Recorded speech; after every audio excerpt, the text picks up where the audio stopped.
Obviously, Lumix has a long history of amazing innovations in the camera world, all the way back in 2008 when they introduced basically the entire market for mirrorless interchangeable cameras in the first place. But today, it's clear that the S5 II and G9 II families of cameras are kind of dominating the discussion when it comes to Panasonic Lumix cameras. But while Phase Detect Autofocus is fantastic, there is a long history of amazing Panasonic cameras that were so ahead of their time that whether you pick them up new or used today, they have a fantastic value. So if you're new to Lumix, on a budget, not 100% sure you're ready to commit to the system, maybe you have an S5 II or G9 II and you just don't have the money or want to spring on a second whole camera of that caliber. And that's what we're looking at today. We're gonna get some of the experts, some of the amazing photographers and videographers and other content creators who have used these cameras for years and have amazing videos on them, talk about the state of these incredible cameras in 2024 and beyond. And something you might have heard about and are wondering about is,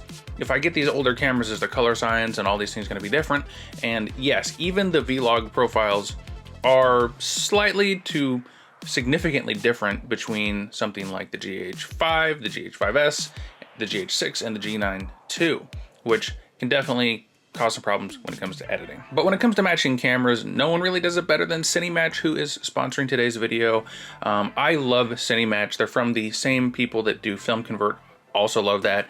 And it really is just the fastest, easiest, and best way to match your cameras. So whether you've got a GH6 and a GH5S or an S5 II and something from even a different manufacturer like Canon or Sony, they've pretty much logged the color science and data of basically every popular camera. They break these cameras down like basically to a scientific level when it comes to the sensor data and use that to match these cameras perfectly. And I've always hesitated to buy different models of Panasonic cameras, and I've really hesitated to even explore into other brands like Canon or Sony. And with CineMatch, that's not a concern anymore. If you do end up picking up one of these cameras on this list as a B or a C camera and you're trying to match it with your existing cameras, I would definitely check out CineMatch. If you've done video and you shoot weddings or multi-camera stuff, you know how time consuming that can be. Sometimes it's not time consuming at all. Sometimes it takes forever. So thanks again for CineMatch for sponsoring this video, and let's get into one of the first people on this list, one of the Lumix legends, Griffin Hammond, talking about the equally legendary GH4. I want to take you back to 2017, which I remember fondly as my favorite advancement in Panasonic camera tech. That was the jump from the GH4 to the GH5. And maybe I remember it fondly because I was the first filmmaker to get my hands on a pre-production GH5. But actually, I remember it so well because just looking at old footage, it seems like the biggest jump to me. Look, I mean, you could see the difference between the GH4 and GH5 footage. It's mostly because of the image stabilization they added. But I want to talk about the GH4 real quick. I'd been shooting on this camera for 3 years, from 2014 to 2017. I was running all over the campaign trail, shooting for Bloomberg News. And I really thought this was a perfect camera. This was an upgrade from the GH3, which was already an amazing camera, but they added 4K. So this was the first 4K mirrorless camera. They even added some other features that filmmakers wanted, like focus peaking and zebra stripes and vlog. So this camera, I'm shooting in 4K, 30 frames a second. I'm capturing the best footage I've ever shot in my life. And I love this camera. I think there's no way to improve upon it. And then Panasonic comes and makes the GH5.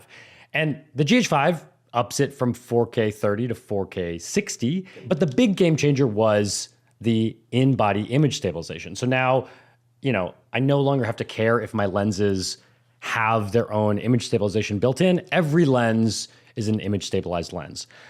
And so when I look back at all my footage with the GH4 that I was perfectly happy with at the time, and in fact, you could still make a great film with the GH4, but now when I look at that footage, I can see the jitter that I didn't notice when I had this camera, but compared to the footage in this camera, it's pretty noticeable.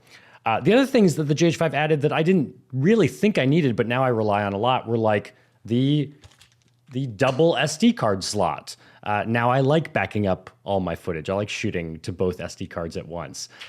They also added the XLR1 adapter to plug audio right into the camera. And you know, so this was a huge leap forward for me. And I still shoot with a Panasonic GH5 Mark II. Oh, hold on. We're getting there. Don't worry. We'll get there, Griffin. Thanks. So this is still the form factor I like to shoot in.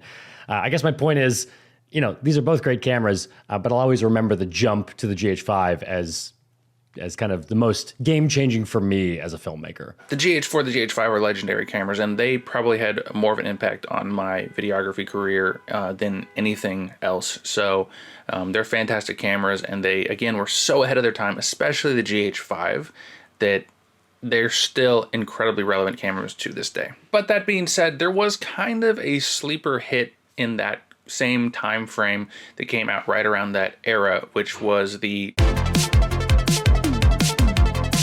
So Rhett asked me the question why you should buy the G9 in 2024, and here is my reason. If you are a budget photographer or a budget filmmaker looking for a used camera on the used camera market, this camera offers a bunch of different specs, and hopefully you can get Vlog Lite in this camera when you purchase it used, but it does come with some great things of amazing photo capabilities. It also can shoot 4K 24 and 30 frames a second in 10-bit, and then it can also shoot 4K 60 frames a second, but in 8-bit.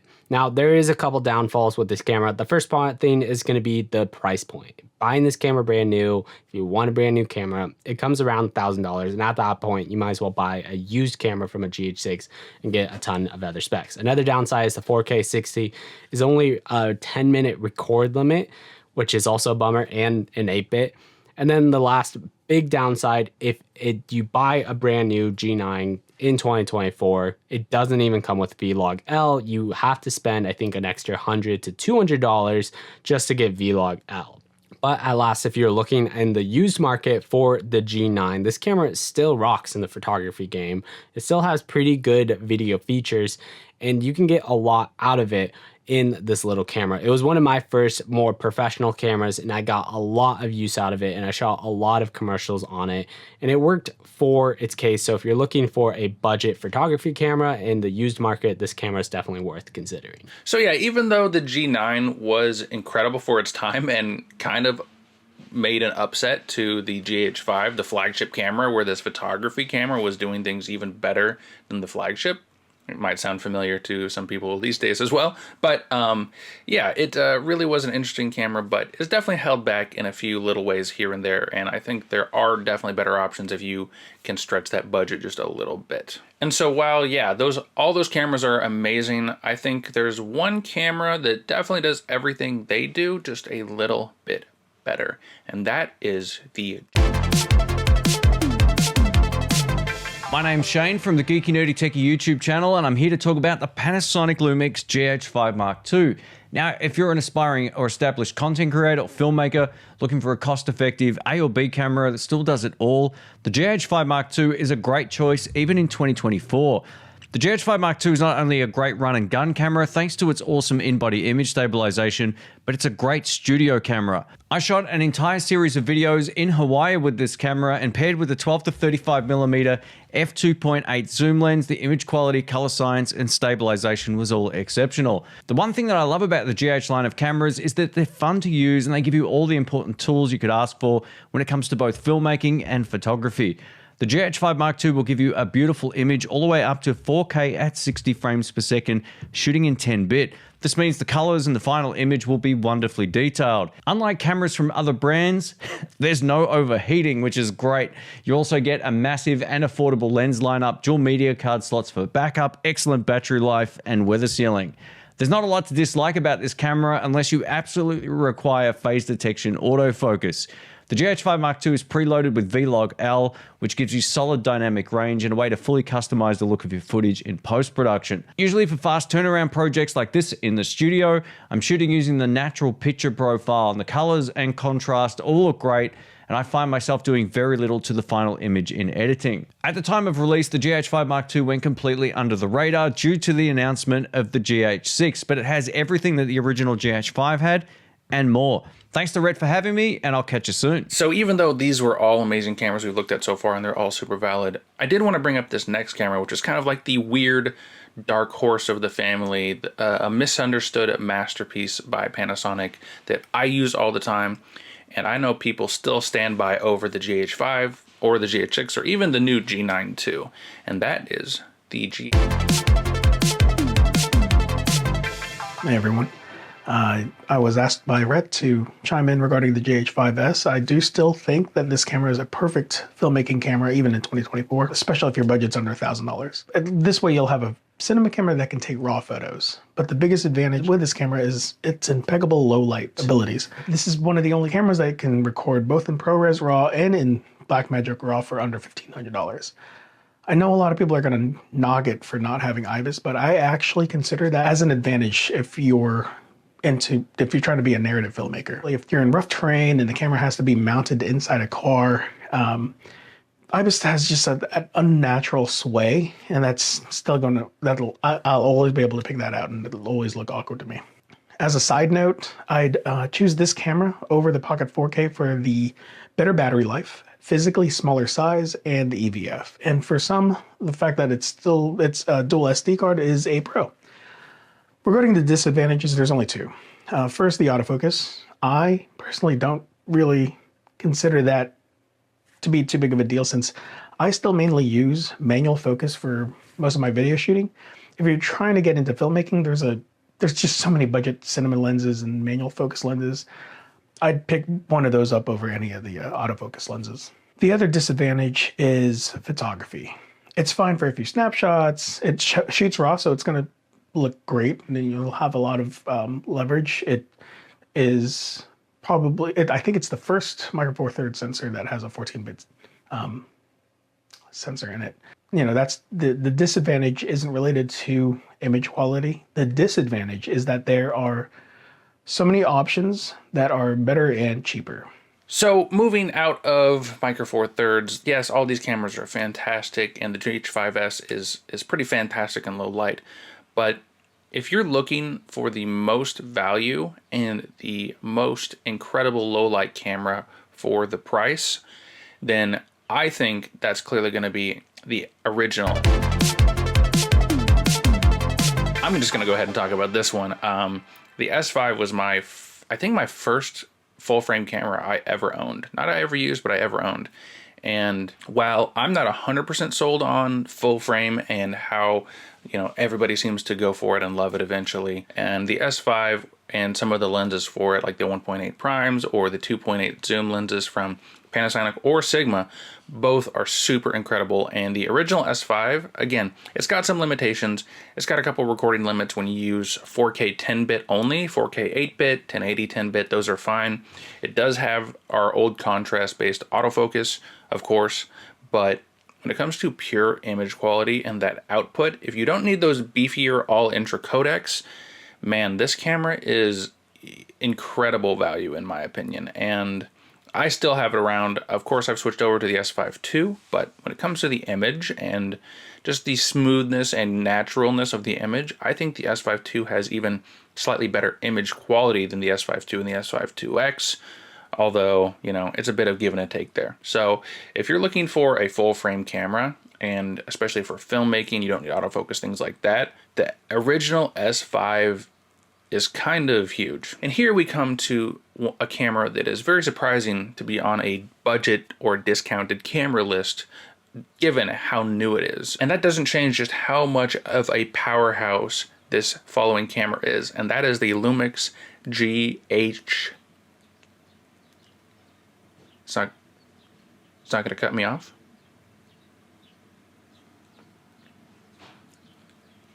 The Lumix GH.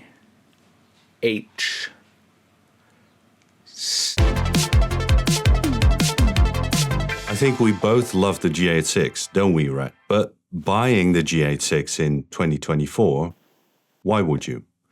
Well, I have been using this camera as my main workhorse since it came out, and I'm still super happy with it. The image quality is stunning, beautiful colors and nice highlight roll-off in full vlog. and all the available frame rates are in 10-bit and look equally good.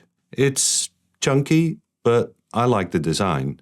The IBIS is fantastic, and I love the LCD mechanism, the dedicated audio button on the top, and the front record button. It's a great camera if you prefer to manually focus or use a lot of cinema glass and want to get a very capable body that integrates nicely in a multi-camera setup as well, due to the dedicated timecode port that it has. Sure, it also has its downside, like the contrast DFD autofocus. It's usable and better than its predecessors, but the infamous pulsing is still present. The GH6 was the first camera to get the DR boost feature. And while this does give you more dynamic range, it comes at the cost of having to go to ISO 2000 as the base value in Vlog. In daylight scenarios, this means bringing some really strong NDs. I think Panasonic did a much better job at DR boost with the G9 Mark II. But despite the downside, I won't be selling my GH6 anytime soon and will keep on using it for years to come.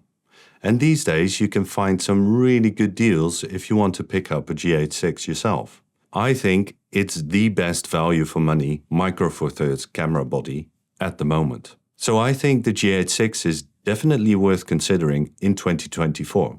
Don't forget to subscribe to Red's channel while you're watching this. And I'm with Sebastian here. The lack of phase detect and some of these other little features that the G9 has, you know, it would be nice, the lower ISO, whatever it is. But at the end of the day, the value of the GH6 is just unbeatable in the used or even new markets online these days. And if you're a filmmaker and don't need phase detect autofocus and all the fanciest bells and whistles, man, the GH6 is an incredible camera. And I don't own the G9 II. I do own the S5 Mark II, which has the phase detect autofocus. And even with that, for many projects and many shoots, I still consider the GH6 my A camera for a lot of situations. That's just how good it is. But let's really be honest here. All of these cameras have a place in someone's camera bag. Some people have not upgraded like Griffin from the GH5 Mark II. Some people are upgrading all the time, whether it's for YouTube content creation reasons, whether it's for weddings or filmmaking or whatever it is. A lot of people on this list have upgraded to these newest cameras, and I still do think having like one phase detect or one full frame camera would be ideal for, you know, those moments where manual focus or contrast focus just doesn't quite hold up, or when you need the highest resolutions and highest frame rates.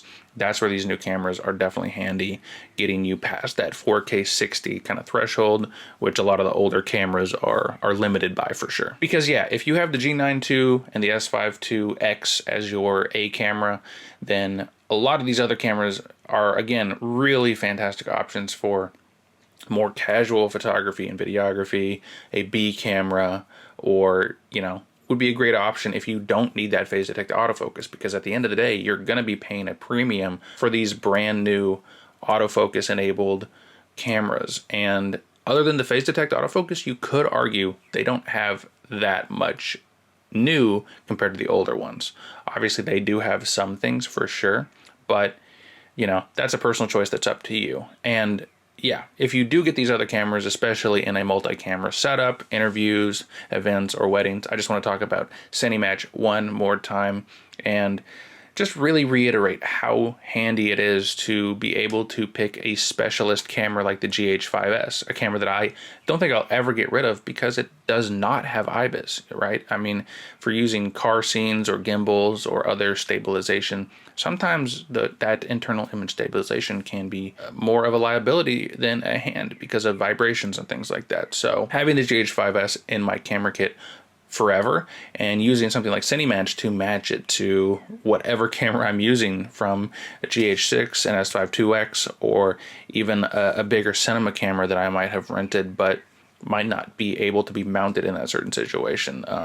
Shows like Breaking Bad and Better Call Saul used GH4s and GH5Ss all the time for crash cameras for this exact reason, because of how small and flexible they were. And with CineMatch, you can plug that profile in, use your target to say this is a GH5S and I'm trying to transform it into something else, and it works pretty much perfectly every single time.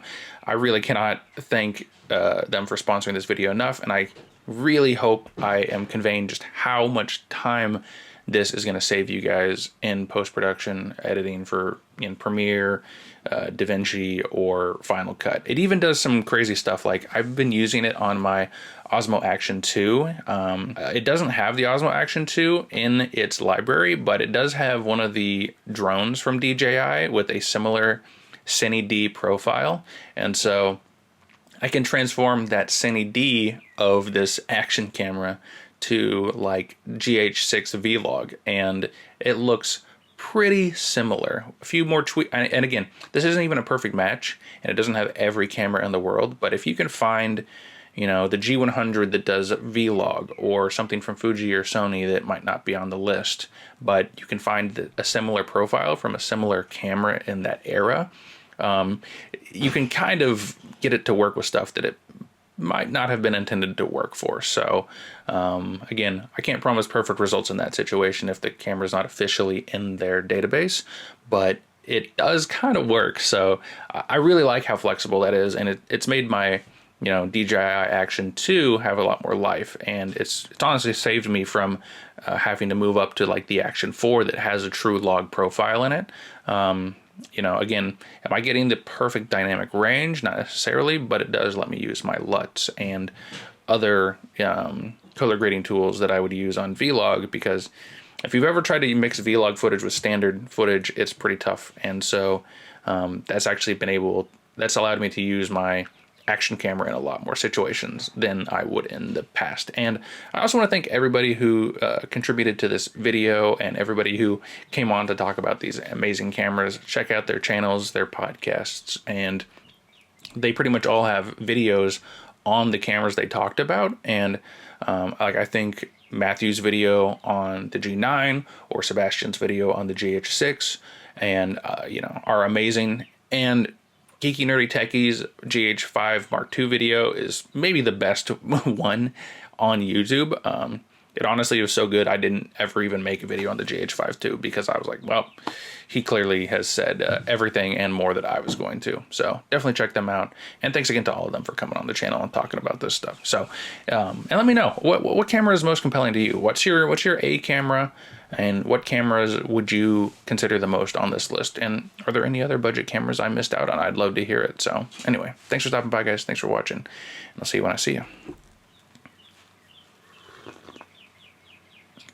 I had this coffee here this whole time just waiting for me. It was brutal.